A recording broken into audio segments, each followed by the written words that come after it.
Coucou tout le monde, bienvenue dans un nouveau vlog. Moi c'est Sylvie, ici je vous parle de créativité et de slow life. Je vous partage mes petits bonheurs du quotidien au rythme des saisons afin de cultiver la douceur de vivre. Alors installez-vous confortablement, prenez un projet créatif de votre choix et c'est parti, je vous emmène avec moi. Coucou tout le monde! Alors ce matin, je profite de cette belle luminosité, de ce beau soleil pour vous parler un petit peu de mes lectures, des lectures que j'ai faites en janvier. Il n'y en a pas beaucoup, il y en a 2 que j'ai terminées et une qui est en cours. Et puis vous partager ma petite pochette chouchoute de ce mois de janvier que j'ai mise en place pour mettre mon carnet de lecture. Et puis vous parler de 2 séries que j'ai vues également au mois de janvier et que j'ai adoré. Donc allez c'est parti, on va commencer avec la lecture.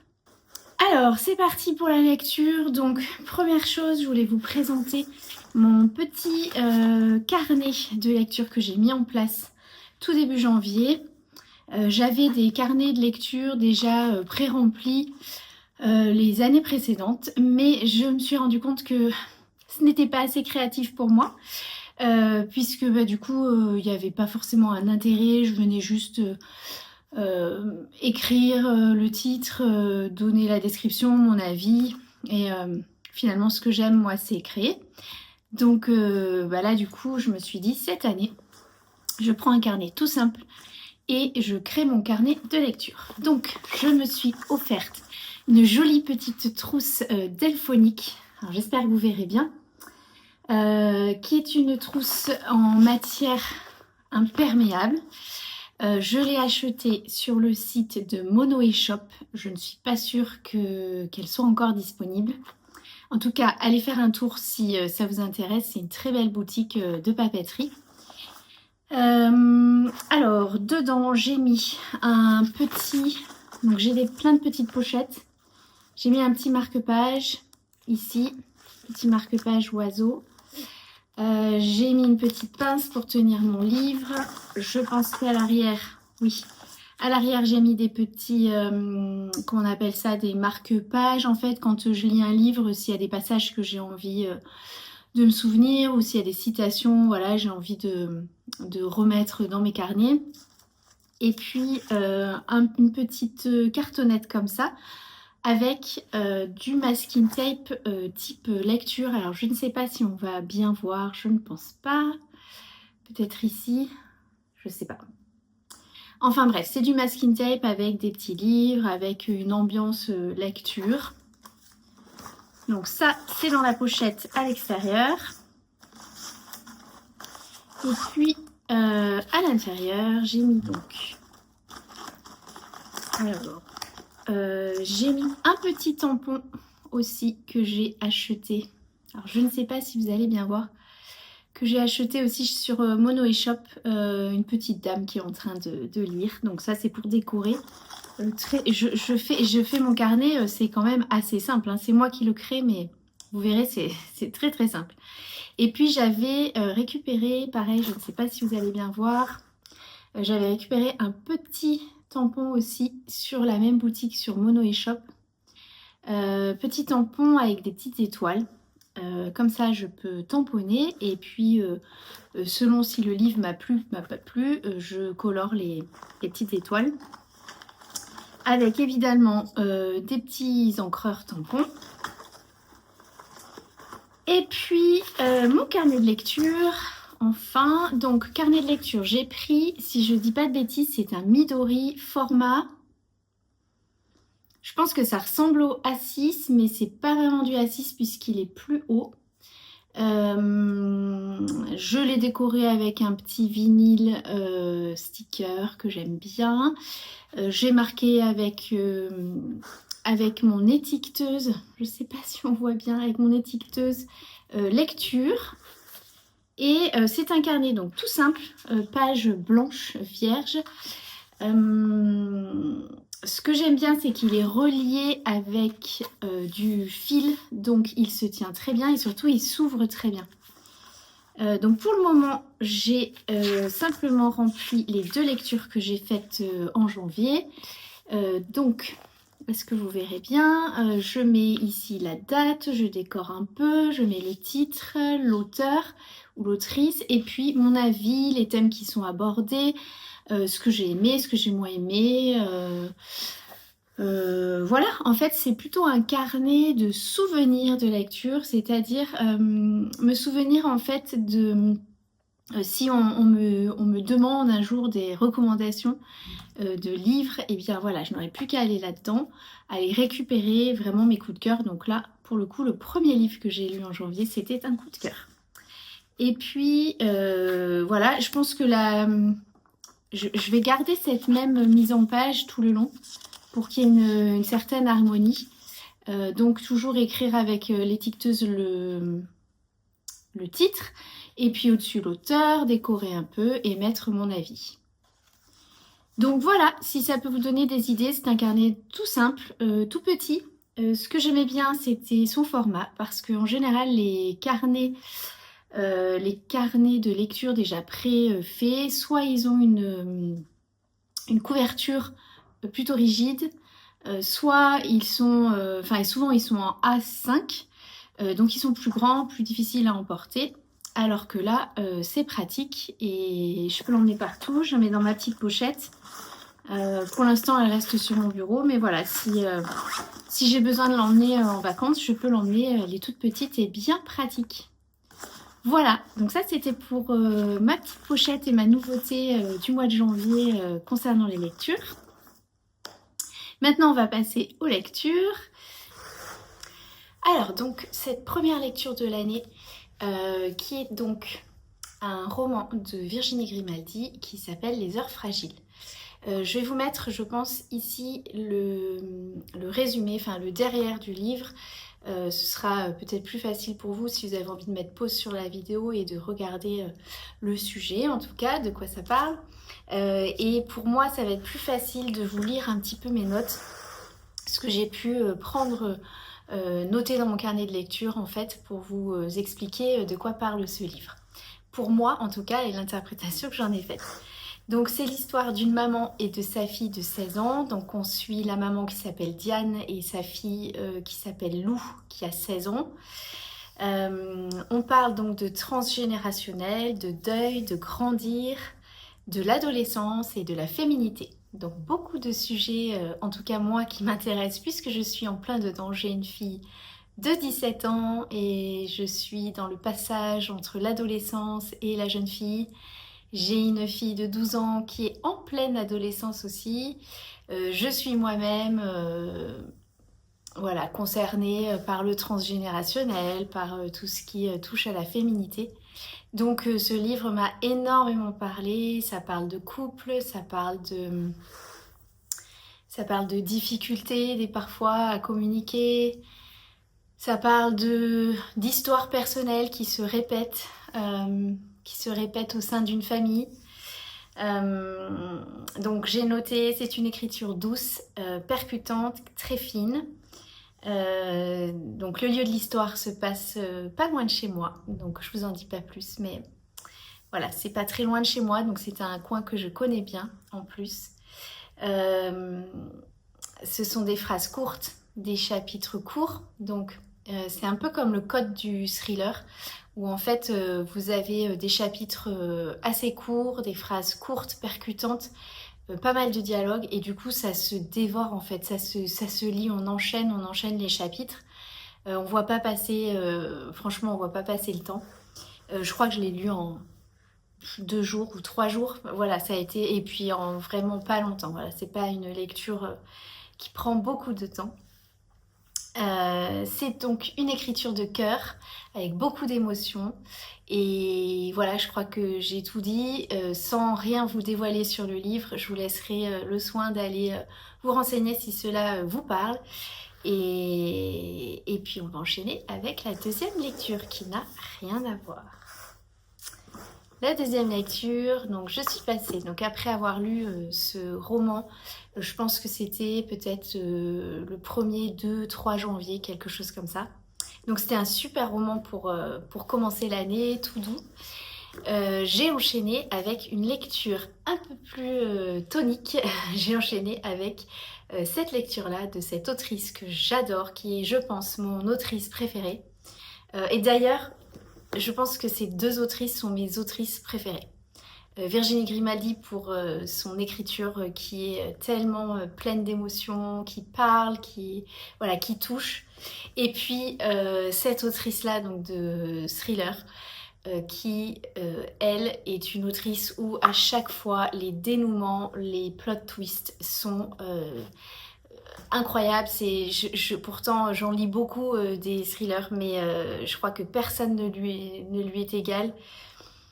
Personne lui arrive à la cheville. Je pense que dans les 3-4 dernières pages, elle vous fait le dénouement final. C'est-à-dire que vous lisez un livre de presque 320 pages et vous savez, en fait, vous comprenez tout dans les 3-4 dernières pages. Donc pour moi, ça, c'est vraiment le roman, le livre parfait, c'est l'écriture parfaite. Et j'attends avec impatience à chaque fois ces dernières sorties. Aujourd'hui, d'ailleurs c'est une coïncidence, mais aujourd'hui sort son dernier livre qu'elle a écrit en partenariat avec un autre auteur de thriller qui s'appelle Thomas Enger, je crois. Et je pense que ça s'appelle, alors attendez, Ici je crois. Ouais, je crois que ça s'appelle Ici. Bon, vous irez voir si ça vous intéresse. Donc très bon thriller. Donc là on est sur un tome 3 d'une série. Alors je crois que le premier c'était Bloc 46, le deuxième c'était Mort et donc le troisième Sang. Donc les histoires sont différentes, par contre les personnages évoluent et sont toujours les mêmes. Donc on suit des enquêteurs, on suit des personnages, du coup moi j'aime bien ça. Ça permet de voir un petit peu la psychologie de chaque personnage et elle les construit tellement bien. Donc qu'est-ce que j'avais noté sur ce livre Alors, qu'est-ce que j'ai... Donc les thèmes qui sont abordés dans ce livre sont la fécondation in vitro, donc la procréation médicalement assistée. On parle du franquisme en Espagne, on parle des liens de sororité entre les femmes ou entre les femmes et des abus sexuels quand même. Donc rythme très haletant comme d'habitude, des chapitres courts, une intrigue multiple, on se perd d'ailleurs, ça fait des nœuds au cerveau mais moi j'adore ça. C'est particulièrement... je me décale parce que il y a du soleil. Le rythme haletant, le rythme, voilà, les chapitres courts et l'intrigue qui est multiple, où on cherche, on fait des liens alors que ça n'a rien à voir. On a des temporalités aussi différentes, c'est-à-dire qu'on a des temporalités dans les années 40, après dans les années 90 et puis 2000. Bref, du coup on est perdu, on ne sait pas qui fait le lien avec qui est en lien. Et c'est un bijou. Voilà. Point négatif pour moi, il y a beaucoup de personnages. Donc, et en plus avec des noms... Alors, la particularité de Johanna Gustafsson, c'est qu'elle est donc marseillaise à la base, mais elle est mariée avec, si je dis pas de bêtises, un Suédois ou norvégien. Bref, une personne qui vit, une personne des pays du Nord. Et donc, beaucoup de ces personnages sont des personnages du pays du Nord et du coup ont des noms un peu à coucher dehors, entre guillemets. Donc, des fois, je me perdais un petit peu à savoir voilà, qui est qui. Voilà, beaucoup de personnages, donc ça m'a un tout petit peu perdue au départ si on n'est pas concentré et qu'on espace la lecture. Ça peut être challengeant de lire ce genre de livre. Donc voilà, c'était la petite chose négative. Et puis pour moi, ça a été l'inconfort. On parle quand même dans ce livre de pédocriminalité. Donc voilà, c'est assez violent. Bon, c'est un thriller, hein, donc voilà, pas de. Je vous cache rien en vous disant que voilà, âme sensible, s'abstenir. Mais voilà, moi je suis quelqu'un de très sensible, je suis très émotive, mais j'adore les thrillers, j'adore les policiers, j'adore les polars, parce que justement j'aime ce côté de chercher qui est l'assassin, de me triturer le cerveau, de connaître voilà, la psychologie des personnages, voilà, c'est quelque chose que j'adore, donc ça fait partie. Les thrillers, c'est mes romans préférés de tous, voilà, que je lis le plus. Voilà pour cette lecture, je pense que je n'ai rien oublié, donc bah, évidemment je vous le recommande aussi si vous aimez les thrillers.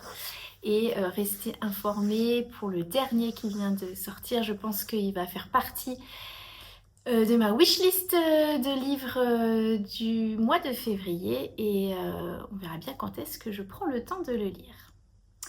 Troisième lecture, alors c'est une lecture en audio, donc je vous mettrai ici je pense la petite couverture. Lecture audio que j'ai faite, que je suis en train de faire et que j'ai commencé je pense début janvier. Donc qui s'appelle Chez soi de Mona Chollet. Alors Mona Chollet, c'est une autrice essayiste, c'est-à-dire qu'elle écrit beaucoup d'essais assez féministes, engagés, et elle a écrit plusieurs essais qui me tentaient bien d'ailleurs, mais voilà, celui-ci était celui que je voulais découvrir, et d'autant plus là en ces débuts d'année où je trouve que la période de l'hiver se prêtait très bien à ce genre de lecture. Donc en fait c'est une réflexion, alors j'ai pris un petit carnet pour noter cette lecture audible puisque c'est plutôt des prises de notes que je fais au fur et à mesure finalement. Je vais faire un résumé final dans mon carnet de lecture, mais voilà, pour me rappeler c'est quand même une lecture, je crois que c'est un audio qui fait à peu près 12 heures, donc c'est une lecture qui est assez longue. Donc il me prendra le temps que ça prendra. Et donc pour pouvoir me rappeler des éléments, j'aime bien. Et puis elle partage vraiment des choses, mais très pertinentes. Donc je vais vous en partager quelques-unes. Ce sera plus facile pour moi pour organiser ma pensée. Je vous partage un petit peu mes petites notes. Donc je vais lire un petit peu ce que j'ai marqué. Alors, donc elle parle du fait d'être casanier. Elle développe beaucoup cette pensée, les gens casaniers, les gens qui préfèrent rester chez eux, les gens qui aiment être à la maison, qui partent le matin mais qui n'ont qu'une envie, qu'une hâte, c'est de retourner chez eux dans leur nid, entre guillemets.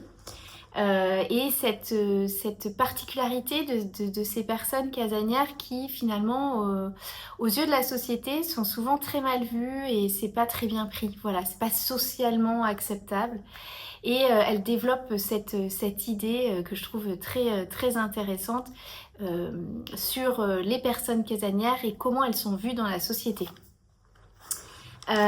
Ensuite, elle développe une idée que j'ai trouvée intéressante, que j'ai notée sur le fait qu'avec l'avènement des réseaux sociaux et du fait qu'on soit constamment en fait connecté sur nos téléphones, voilà, qu'on ait des nouvelles en fait sans arrêt de l'extérieur, eh bien on a un petit peu perdu ce lien à la solitude, le fait de pouvoir rentrer chez soi et d'être vraiment avec soi.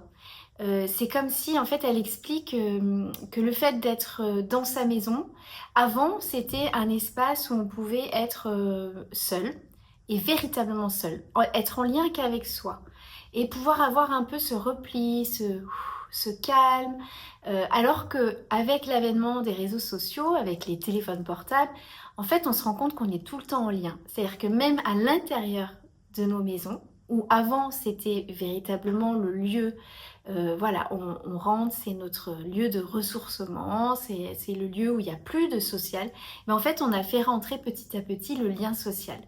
Et du coup elle explique aussi le parallèle avec les personnes plutôt casanières, introverties. En fait c'est un peu cette espèce d'inconfort où en fait on n'arrive plus jamais à être seul en solitude. Bon, alors on peut, hein, il suffit de couper les téléphones, de couper les réseaux, mais je pense que vous serez d'accord avec moi, c'est quelque chose qui est très difficile à faire. Qui n'est pas accepté dans la société. Moi, je suis une personne qui souvent coupe son téléphone et on me reproche souvent de ne pas être joignable, de pas pouvoir avoir de réponse rapidement. Voilà, socialement, c'est plus du tout voilà, une norme acceptée, alors que ça l'était, je pense, il y a quelques générations en arrière. Et la maison, être chez soi, c'était véritablement le lieu de solitude, de ressourcement. Donc voilà, très intéressant, j'ai trouvé cette réflexion. Alors je suis au début, hein, je crois que j'ai dû écouter 2 heures. Donc voilà, ça se met petit à petit en place et elle évoque pour l'instant des sujets qui je trouve sont sont d'actualité en fait et m'intéressent. Alors elle parle aussi de la problématique des logements. Donc elle fait il y a une grosse partie qui est sur qu'est-ce que c'est un logement et finalement quelle était la fonctionnalité au départ, au tout départ. Elle parle même voilà dans la préhistoire, etc. Ce fait de vouloir un refuge, de vouloir s'abriter, la fonction d'un logement, pourquoi est-ce qu'on a besoin d'un logement. Donc elle explique quelque chose de très intéressant sur le fait de avant, quand vous alliez dans une ville, il y avait des personnes en fait qui veillaient à votre sécurité, mais votre sécurité c'était veiller à votre sommeil, en fait pouvoir dormir en laissant ses affaires tranquillement. Et bon, du coup, elle fait évidemment le parallèle avec les sans-abri. Enfin, voilà, je pense que je n'arriverai pas à l'expliquer aussi bien que elle. Mais elle explique des choses sur la fonction en fait de la maison, du foyer, et auquel j'avais jamais véritablement réfléchi puisque c'est quelque chose un peu comme un acquis. Et finalement, c'est pas un acquis. Et c'est pas pour toujours. Et on peut du jour au lendemain se retrouver comme ça sans logement. Et c'est quelque chose de très déstabilisant. On a l'impression que c'est normal et finalement, beaucoup de personnes en sont privées. Et voilà, elle parle, voilà, c'est très bien expliqué la façon dont elle s'exprime sur cette utilité en fait du logement et que ça devrait être un dû pour tout le monde et que ça ne l'est pas.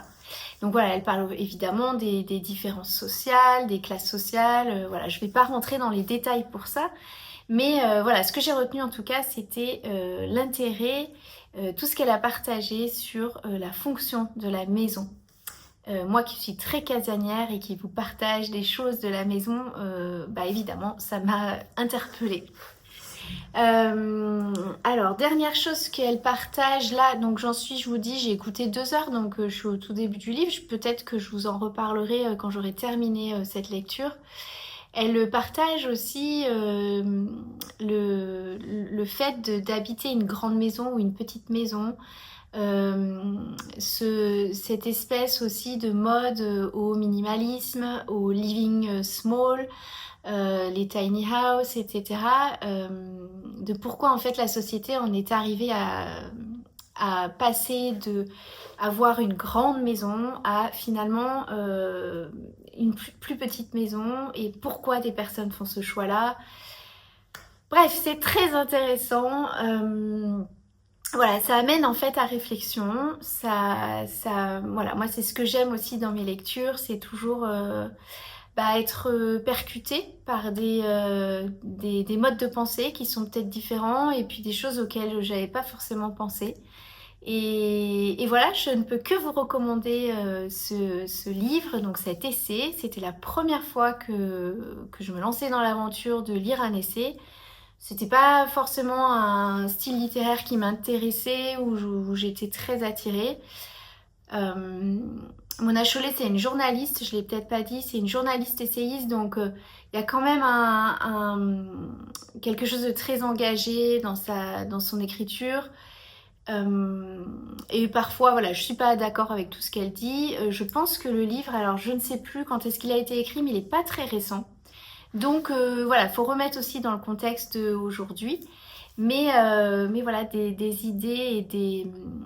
Comment je pourrais dire des... Ah, je trouve pas mes mots.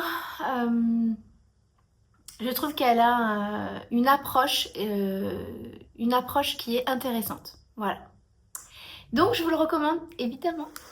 Alors, pour continuer mes partages donc de janvier, je voulais vous parler de 2 séries que j'ai regardées et que j'ai mais juste adoré. Donc je vous mettrai pareil, je pense ici la couverture. Donc la première série qui m'a tenue, je pense, une bonne partie du mois de janvier puisqu'il y avait 7 saisons. C'est une série qui s'appelle Younger. Alors au départ le pitch, bon, j'étais pas hyper attirée, mais en fait quand j'ai vu que c'était Darren Star, le producteur je crois, qui a fait donc... moi, ma génération a été marquée par Beverly Hills, par Melrose Place, par des séries voilà, comme Sex and the City. Et donc, quand j'ai vu que c'était ce producteur, j'ai dit tiens, allez, quand même, je vais regarder 1 ou 2 épisodes. Et j'ai été totalement happée par cette série. Donc, le pitch, c'est une jeune femme qui a 40 ans, qui vient de divorcer. Qui a une fille donc de 18 ans et elle a arrêté de travailler, donc elle travaillait dans le domaine de la communication et de la pub. Non, pardon, pas de la communication, de l'édition. Elle travaillait dans le domaine de l'édition. Elle a arrêté de travailler pour s'occuper de sa fille et puis quand elle a voulu revenir sur le marché du travail à 40 ans, on lui a un petit peu fermé la porte en lui disant Madame, vous êtes bien gentille, mais vous êtes trop vieille. Donc un soir elle était avec une amie et puis je ne sais pas pourquoi, je me rappelle plus, elles décident toutes les deux finalement de la relooker et d'essayer de faire des entretiens en se faisant passer pour une jeune femme de 27 ans. Donc de là part la série et finalement ça marche, on la prend pour une femme de 27 ans et en fait tout le long de la série il y a des quiproquos, il y a des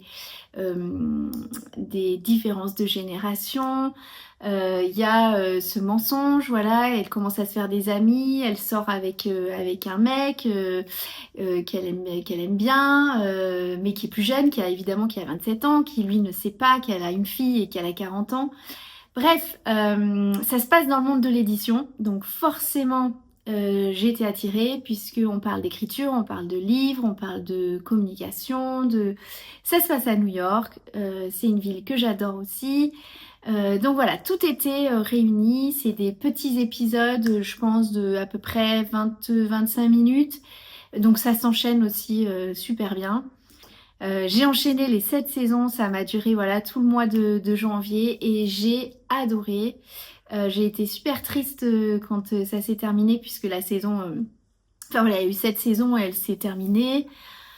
La série s'est terminée. Je pense qu'elle était de 2015 à 2021, il me semble, j'avais regardé. Donc c'est une série qui est quand même pas toute jeune, hein, je dirais. Ouais, elle a bien 10 ans quand ça a commencé.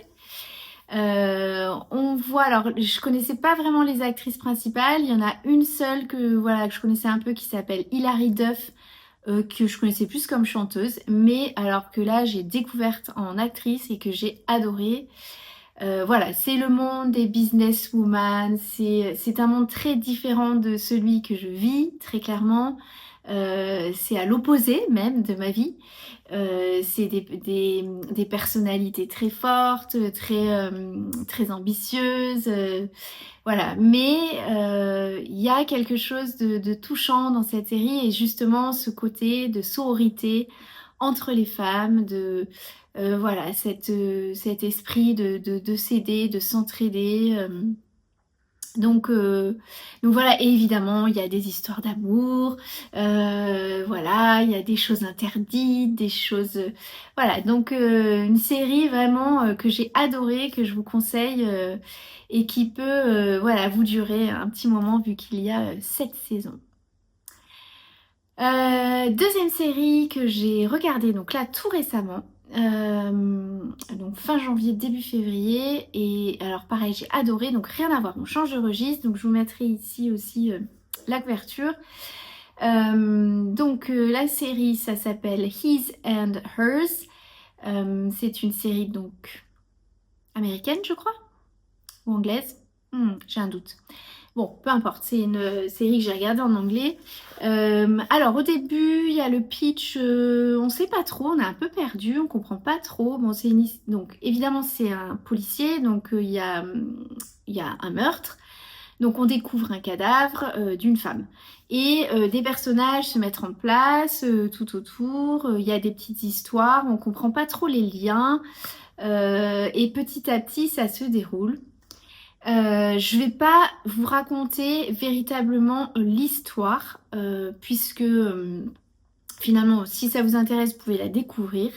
Mais je vais simplement vous dire que pour moi, c'est rare que je vois des séries qui ressemblent à des bons polars, c'est-à-dire avec un plot twist à la fin où qu'est-ce qui s'est passé? Je n'ai rien vu venir. J'ai vu le premier plot twist, j'ai dit oui bon bah c'est ça. Ok, mais dans les 2 dernières minutes de la série, il y a revirement de situation. Et là, mais vous voyez du coup la série d'un autre angle et complètement différemment. Et c'est mais hyper bien filmé, hyper bien vu. Voilà, ça me fait des frissons quand j'en parle, mais vraiment, c'est très rare que je parle d'une série policière. J'en regarde quand même pas mal. Et en général, j'arrive toujours à trouver, voilà, à trouver ce que c'était, qui c'était. Mais là, vraiment, je n'ai rien vu venir.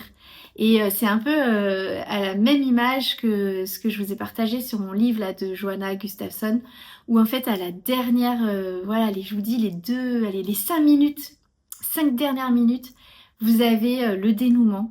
Et oh, quel dénouement! Bon. Ça m'a doublement touchée, je peux pas vous dire plus parce que sinon je vous révélerai, mais ça m'a doublement touchée. Si vous me connaissez, vous saurez peut-être pourquoi. Voilà, parce qu'il y a eu un dénouement où moi je peux pas vous dire. Donc je vais vous laisser ici. J'espère que tout ce que je vous ai partagé va vous inspirer. Peut-être vous aurez envie de vous remettre à la lecture ou de découvrir des lectures que je vous ai partagées. Et peut-être éventuellement vous regardez une bonne série. Donc n'hésitez pas à me dire en commentaire si toutefois vous avez vu aussi ou lu ce dont je vous ai parlé. Je vous reprends très bientôt. Je vous dis à plus tard.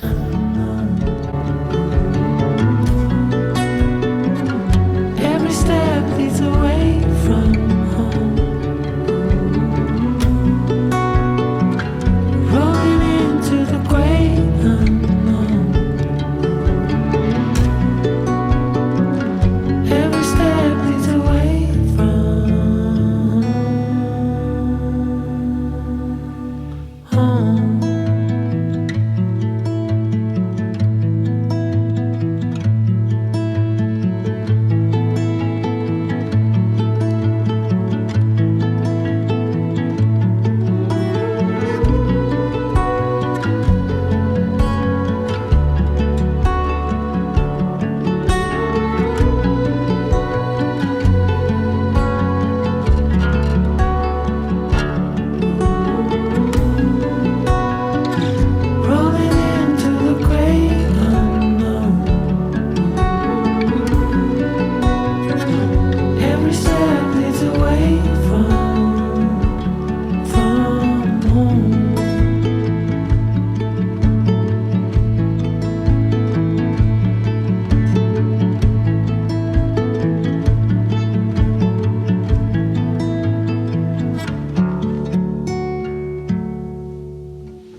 tout le monde. Alors c'est pas la meilleure lumière de la Terre, mais j'avais envie de vous faire un petit partage. J'ai eu une réflexion qui m'est venue. Je pense que ça fait depuis un moment, depuis début janvier, que je réfléchis là-dessus. Et alors je vous partage. Il y a récemment, j'ai rencontré des personnes que je ne connaissais pas au cours d'une soirée et m'a été posée la fameuse question: et toi, qu'est-ce que tu fais dans la vie? À cette question, évidemment, je suis toujours un petit peu perturbée pour y répondre, parce que quand on pose ce type de questions, en général, on s'attend à ce qu'on donne un métier. Et eh bien écoutez, fort est de constater que je n'ai pas de métier, en tout cas aujourd'hui, et que me présenter devient un exercice très compliqué. Alors peut-être que vous également, vous avez ressenti, ou parfois vous ressentez ça. C'est-à-dire que parfois ça peut être réducteur de se présenter par rapport à un travail, voilà, à son activité professionnelle. Parfois, ça peut permettre à des personnes de se définir aussi et de mieux se présenter au monde. Et puis, voilà. Bon, en tout cas, pour moi, voilà, c'est un exercice qui est chaotique et qui me déstabilise énormément.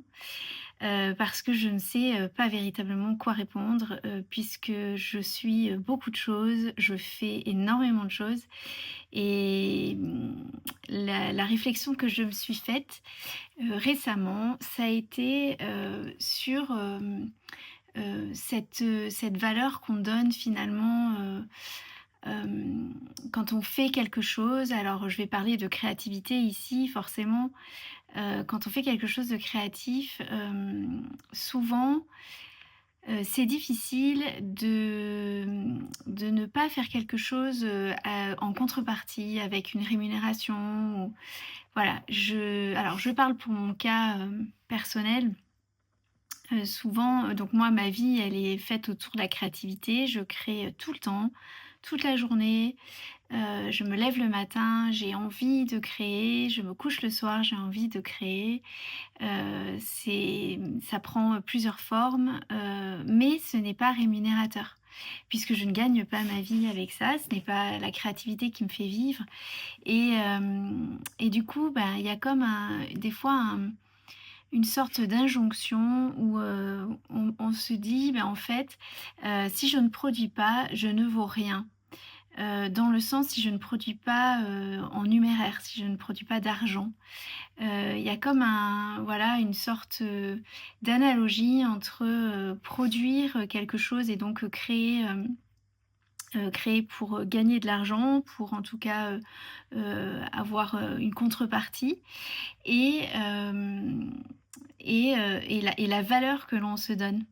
Alors je ne sais pas si je me fais bien comprendre, mais voilà, je me suis beaucoup interrogée sur ce temps qu'on utilise dans la création. Un temps qui, pour moi en tout cas, n'est pas utile, entre guillemets, n'est pas rémunérateur. On peut le voir comme un loisir, comme voilà, pour occuper son temps, comme on pourrait même dire des fois, on pourrait dire que c'est un caprice. Voilà, en tout cas, c'est moi, c'est les petites choses qui me viennent et sur lesquelles j'ai encore du travail à faire. Puisque pour moi la créativité, ce n'est pas inutile, les loisirs créatifs ne sont pas inutiles, c'est véritablement une philosophie de vie. J'en ai fait voilà, un style de vie entre guillemets. Et alors évidemment, je peux faire ça, pas tout le monde ne le peut. Et encore que voilà, ma réflexion, c'était pas forcément de pouvoir s'autoriser à faire des loisirs créatifs ou pas, d'avoir le temps ou pas. C'était plutôt sur, voilà, peut-être que vous aussi, ça vous est déjà arrivé de vous poser ce genre de questions sur quand on fait quelque chose de créatif, finalement, ce qu'on produit, si ça n'a pas de but, si il n'y a pas de résultat à attendre, ben finalement, est-ce que c'est vraiment utile? Et voilà, bah, écoutez, je vous laisse avec cette réflexion. Si ça vous intéresse de vous poser la question vous aussi. En tout cas, moi, ce qui va m'accompagner ce mois de février, c'est cette question. Qui est en fait finalement qu'est-ce que je crains si je m'autorise à créer sans produire, si je m'autorise euh, à, voilà, à être dans cette créativité inutile, de quoi j'ai peur, qu'est-ce que je crains, qu'est-ce qui pourrait m'arriver. Alors évidemment rien, mais voilà, ça laisse la porte ouverte à de la réflexion et voilà, peut-être changer des croyances que j'ai et les transformer. Donc voilà, c'était le partage du jour. J'espère que ce partage vous a servi et que vous aussi, peut-être, vous vous poserez des questions sur la créativité en général et sur l'inutilité de faire des choses parfois dans un monde qui va très vite et qui nous demande sans arrêt de produire des choses. Voilà, allez, je vous laisse, je continue mes petites activités et je vous reprends très vite. À bientôt.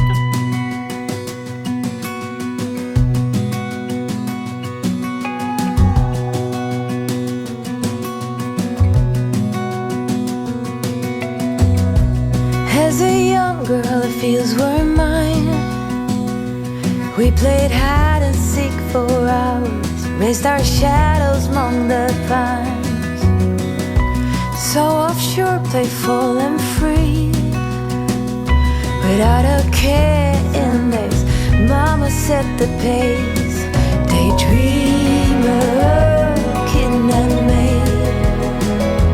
Take me back, all the way back to them days, running around in a gown and a crown, barefoot.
Coucou tout le monde!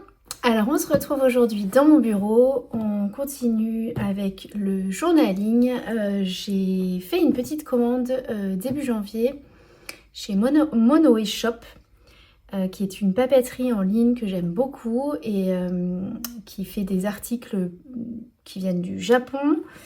Donc je ne me rappelle plus exactement ce que j'avais commandé puisque j'ai passé cette commande il y a un moment. Donc on va l'ouvrir ensemble. Je vous propose de faire un petit haul. On va découvrir ensemble cette jolie commande de papeterie. Donc Mono Shop, que vous pouvez retrouver en ligne. Alors, ça je me rappelle. J'ai commandé une toolbox. Donc c'est une petite boîte en fer pour ranger en fait. Alors je sais pas encore si je vais ranger mes masking tape ou mes tampons ou autre chose. En tout cas, voilà, j'ai choisi la couleur rose. trop belle. Donc voilà.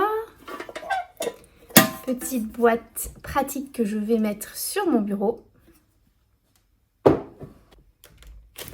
Le papier est juste magnifique.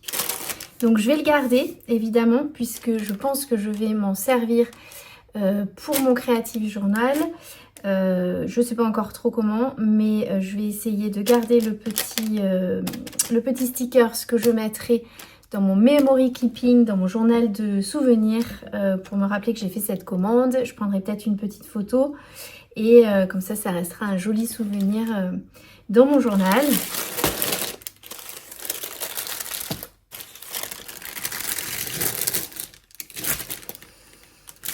Ah oui, alors je me rappelle, donc j'ai commandé un joli stylo plume.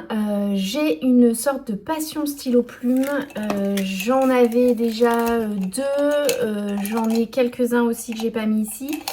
J'en ai racheté cette année de la marque, je crois que c'est un Kaweco Sport. Je sais plus, je crois que c'est Kaweco la marque, qui sont très sympas d'ailleurs, donc pointe médium. Ils écrivent hyper bien. J'aime beaucoup écrire avec parce que ceux que j'avais avant ont une pointe, alors pas celui-ci, ont une pointe fine et j'aime moins écrire avec une pointe fine. Après ça c'est vraiment personnel. Donc j'en ai pris deux et évidemment dedans vous pouvez changer les couleurs. Moi j'ai un petit set que je vais vous présenter que j'avais acheté de plusieurs couleurs, donc je teste les couleurs. On a du rose, du marron, du orange, du bleu, violet, etc. Une cartouche à chaque fois, donc l'idée c'est de tester tout ça et puis après de racheter simplement celle où j'aime bien la couleur. Dans l'idée j'aimerais bien, à un moment ou un autre, j'aimerais bien acheter une plume ou des stylos avec des stylos plumes avec des pistons qu'on peut recharger avec de l'encre. Pour l'instant je ne me suis pas encore lancée, on verra peut-être mois de février, je ne sais pas. Pour l'instant je suis restée sur les basiques, donc j'ai ces deux là et j'ai commandé celui-ci qui était très bien noté, un pilote Kakuno, je ne sais pas comment on dit. Alors pareil, je pense que j'ai dû prendre une pointe médium, donc je le testerai. Celui-ci il est juste avec des cartouches d'encre, il me semble pas qu'il y ait des pistons, on ne peut pas recharger. Donc j'ai dû prendre, ouais c'est ça, j'ai pris du coup des cartouches avec. Donc là j'ai pas pris un bleu, j'ai pas pris un noir, j'ai pris un blue black, donc je pense que ça va être un peu bleu marine. Donc hâte de l'essayer. Alors, ah ok, je me rappelle. Donc ça c'est un petit carnet à stickers. À l'intérieur vous avez des pages spécifiques où vous pouvez coller vos stickers et du coup vous pouvez l'emmener un petit peu partout. Vous pouvez coller quelques stickers que vous avez sur des planchettes si vous ne voulez pas emmener vos planchettes avec vous. Vous collez là-dedans, vous mettez dans vos carnets et je me suis dit que ça serait très pratique quand je pars en week-end d'avoir toujours une petite... d'avoir toujours un petit carnet à stickers. Donc je l'ouvre et je vous montre.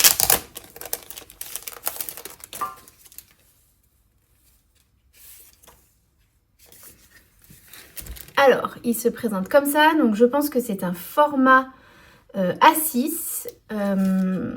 Donc je vais vous montrer la différence avec l'autre. Ouais, donc à l'intérieur vous n'allez pas voir, mais c'est un petit peu, si on voit un peu. C'est comme du papier un peu, comment je pourrais dire, un peu vinyle, voilà. Donc j'en ai un autre que j'ai mis où? Que j'ai là, donc que j'ai dans mon traveler book. Et celui-ci il est déjà format traveler book. Et celui-ci, donc il est moins grand au niveau de la largeur et moins grand au niveau de la hauteur. Donc je pense que celui-ci il ira parfaitement dans mes petites trousses que je peux emmener quand je pars.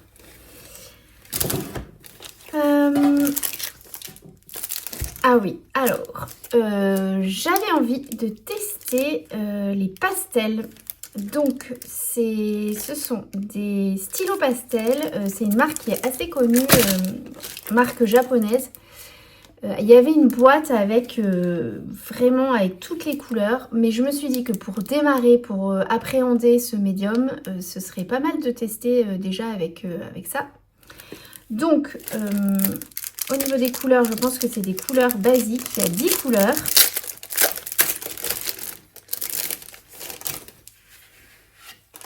Elles sont présentées dans une petite housse en plastique, donc bien pratique. Et il y a, déjà un swatch de toutes les couleurs. Donc ça, c'est cool. Je les ouvrirai, je ferai un petit test, je vous montrerai. Je suis trop contente. C'est carré, donc ça va me changer. J'ai des pastels, mais elles sont rondes. Et du coup, je me dis carré, ça peut être intéressant pour faire... pour tester des nouvelles choses. Et puis, la dernière chose que j'étais trop contente de recevoir. Ça faisait un moment que je les avais vues. Donc, c'est les pochettes Delphonics. Je vous avais présenté, je crois, la dernière fois, ma pochette Soula. Qui ressemble, hein, qui est vraiment on va dire, un dupe ou je ne sais pas. En tout cas, ça ressemble énormément. Mais j'avais quand même envie d'avoir celle qui est qu'on voit partout, donc les Delphonics. Donc on va voir la différence du coup. Je vais essayer de voir la différence et puis je vous ferai un petit retour sur l'utilisation. J'ai l'impression qu'elle est plus grande au niveau de la taille. Et non, même pas, ouais, un petit peu plus grande. Elle est un petit peu, voilà, au niveau d'ici, un petit peu plus large. La hauteur, c'est la même. Et après, on a à peu près les mêmes rangements. Hein. À peu près. Celle-ci est plus souple. Elle est plus malléable que celle-ci, était plus rigide. Mais je les aime toutes les deux. Je suis trop contente. Ça va être trop bien. Donc, plein de petites poches pour mettre les carnets, mettre les stylos, les petits stickers comme ça. Là, je ne sais pas si je vous avais montré. Je me suis acheté des petites cartonnettes comme ça. Je crois sur Amazon, hein, si je dis pas de bêtises. C'est arrivé avec un lot énorme, donc je ne sais pas, j'utiliserai jamais tout ça, mais bon, on verra.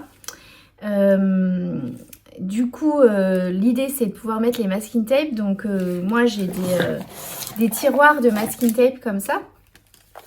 Et quand on part, c'est pas. Alors c'est cool quand je suis à la maison et que je peux le faire quand je suis là sur mon bureau. Mais quand je pars ou quand je pars en week-end ou que je monte dans mon appartement en montagne, du coup je trouve c'est cool de pouvoir avoir quand même quelques stickers pour pouvoir décorer. Donc voilà, je m'étais fait une petite planchette. Je pense que je vais pouvoir en refaire. Et ça ira du coup parfaitement dans ces petites pochettes. Là ou là à l'arrière, je ne sais pas. À l'intérieur, vous avez aussi des pochettes, des petits carnets, des post-it, du matériel, les petits ciseaux. Voilà, donc trop cool. Je suis trop contente de cette petite réception. Je vais ouvrir tout ça sans vous puisque ça va faire du bruit. Et puis, j'ai envie de découvrir un petit peu, de tester tout ce matériel. Si j'ai le courage, je vous montre et je vous fais une petite vidéo avec de la musique. Sinon, eh bien écoutez, je vous retrouve plus tard pour la suite de cette vidéo. Je vous fais des bisous et je vous dis à très vite.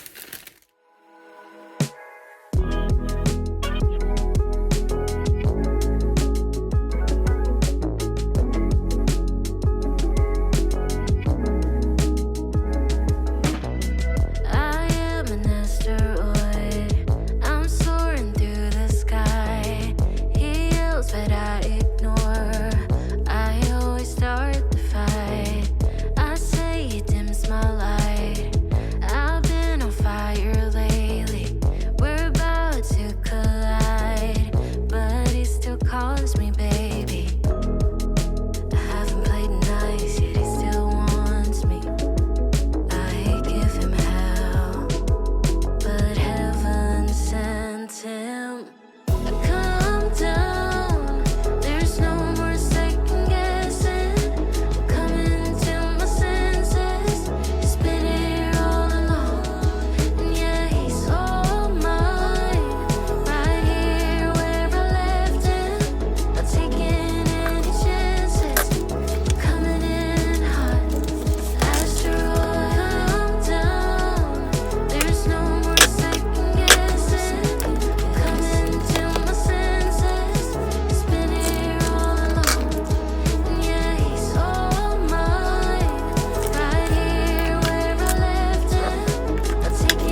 Alors, je voulais vous montrer aujourd'hui, j'ai mis en place un nouveau petit carnet. Donc, c'est un carnet de la marque Traveler Note Company. C'est donc un agenda qui est hebdomadaire où vous avez donc la semaine notée ici et une page de mémo à droite. Moi, je vais m'en servir pour noter tout au long de la page. Dans l'idée, ce petit carnet, il va me servir à noter tous les jours tout ce qui se passe dans ma journée que j'ai envie de garder en souvenir pour pouvoir après noter dans mon memory keeping du mois tout ce dont j'ai envie de me souvenir, que j'ai envie de garder. C'est un peu une trace et si je me mets à la fin du mois en me disant bah tiens qu'est-ce qui s'est passé dans mon mois, eh bien écoutez je ne m'en rappelle pas, donc j'ai besoin d'un petit carnet pour le noter. Donc ce carnet il est tout simple, j'ai juste mis quelques petits stickers qui allaient avec la couverture. J'ai pas encore trop les codes du Creative Journal, donc pour moi pour l'instant c'est simplement des stickers et ça me va bien. J'ai pas encore envie d'utiliser, de gribouiller dessus, d'utiliser des aquarelles, de la gouache ou même des feutres. Donc là j'ai fait tout simple, j'ai collé des stickers qui je trouvais étaient en harmonie avec la couverture qui était verte d'origine. Et je l'ai recouverte avec un petit plastique, voilà. Donc j'ai marqué carnet de souvenirs, j'ai collé un petit stickers que j'aime bien. Donc je suis assez fan des stickers vinyle, j'aime bien. J'ai découvert ça cette année et je trouve ça super chouette pour décorer en fait des pages, des grandes pages. Alors donc j'ai fait tout à l'heure je pense avec vous cette petite carte qui est une carte de favoris du mois, c'est un petit mémo. J'aime bien faire des petites cartes et les glisser dans mes carnets. Celle-ci elle va me servir chaque semaine à me rappeler quels sont les favoris de ma semaine et du coup à les noter dans mon carnet. Donc sur ces favoris on peut avoir des films, des séries, des livres, des activités que j'ai faites, des repas ou des recettes, des moments que j'ai envie de garder, des personnes que j'ai vues, voilà. C'est un petit peu tout ce que j'ai envie de garder en mémoire. Donc cette carte, je la glisse au début du carnet. Et là, je voulais vous montrer, j'ai commencé à préparer, du coup, j'ai commencé ce carnet qu'au mois de février, donc il y a 2 jours. Donc j'avais préparé ma page. L'idée c'est de préparer à l'avance et de faire comme une sorte de code couleur. Donc je suis partie de ce masking tape ici. Février ça me fait beaucoup penser à la couleur bleue. Donc j'ai mis un petit masking tape et après j'ai arrangé pour que ma page soit plutôt dans ces tons là. Je laisse toujours un petit encart pour noter mes favoris de la semaine, que je vais pouvoir après reporter sur mon favori du mois. Là donc je suis partie sur le bleu, couleur bleue. Ici pour vous montrer un peu le processus créatif, j'ai pas voulu faire les pages avec vous parce que je n'arrive pas forcément à filmer et à faire ma page, à la mettre en page. Donc je les ai faites à l'avance et je vous montre que maintenant. Là je suis partie sur une écriture avec mon étiqueteuse du mois de février. Et du coup je me suis dit bah tiens j'ai envie de créer une page tout en noir et blanc. Donc là c'est des tests que je fais. Voilà, la page d'avant c'était bleu, là c'est plutôt noir. Toujours un petit encart favori pour pouvoir me rappeler ce que j'ai fait dans ma semaine et qui est important et que j'ai envie de garder en souvenir. Et puis j'ai créé la 3e page de février. Donc là je suis partie sur un thème rose fluo. J'avais un masking tape comme ça, je trouvais que c'était sympa. On sera à peu près mi-février, on commence à avoir les prémices entre guillemets du printemps. Donc voilà, on va partir sur des couleurs un peu plus rosées. Et puis là je vais terminer ma dernière page de février. Donc je n'ai pas encore créé, j'ai simplement mis un code couleur pour l'instant qui est doré et rose clair. Donc on va voir comment j'arrive à créer cette page. Mais c'était pour vous montrer un peu mon système d'organisation au quotidien pour pouvoir remplir en fait ce gros carnet de souvenirs. Parce que là-dedans, je mets de l'écriture, mais je mets des autocollants, je mets du collage, je mets des petites choses dont j'ai envie de me rappeler, par exemple des petites cartes si j'ai fait des commandes, je mets des photos, bref, je mets beaucoup de choses ici. Et pour pouvoir arriver à la fin du mois et me mettre dessus et créer dans ce carnet-là, eh bien j'avais besoin d'une organisation quotidienne et hebdomadaire où je puisse avoir accès à toutes les choses que j'ai envie de noter, qui se sont passées dans ma journée, dans ma semaine. Donc pour l'instant ça fonctionne bien, j'ai envie de vous dire ça fait que 2 jours que je l'utilise, donc voilà, je le remplis, j'ai pas forcément de rituel, je crois que je le remplis plutôt le soir. Des fois quand je viens dans mon bureau, je remplis 2-3 bricoles que j'ai envie de noter, mais sinon c'est plutôt un carnet que je vais utiliser le soir. Et voilà ce que j'avais à vous dire sur ce carnet là. Eh bien écoutez, ça fait déjà 6 minutes, je vais arrêter ici et je vais continuer à faire ma dernière page de février. Comme ça, tout sera prêt pour pouvoir simplement venir noter ce dont j'ai envie de me souvenir. Voilà, eh bien écoutez, je vous dis à plus tard. Voilà, donc j'ai terminé ma dernière page. Alors c'est très très simple, j'ai mis à peu près 5 minutes pour la faire. Quelques petits stickers, un peu de masking tape, toujours dans les tons roses. Du coup, j'essaye quand même de me tenir au code couleur. Je trouve que c'est sympa du coup d'avoir des pages un peu différentes. Donc là, on va avoir une première page bleue. Ensuite, on a un ton noir et blanc. Ensuite, on va avoir du rose plus foncé, type rose fluo. Et puis, du rose plus clair. Voilà, donc écoutez, on va essayer de voir si ça fonctionne tout ce mois de février. Je vous en reparlerai, je vous en donnerai des nouvelles. Allez, cette fois-ci, je vous dis bye bye et à très vite.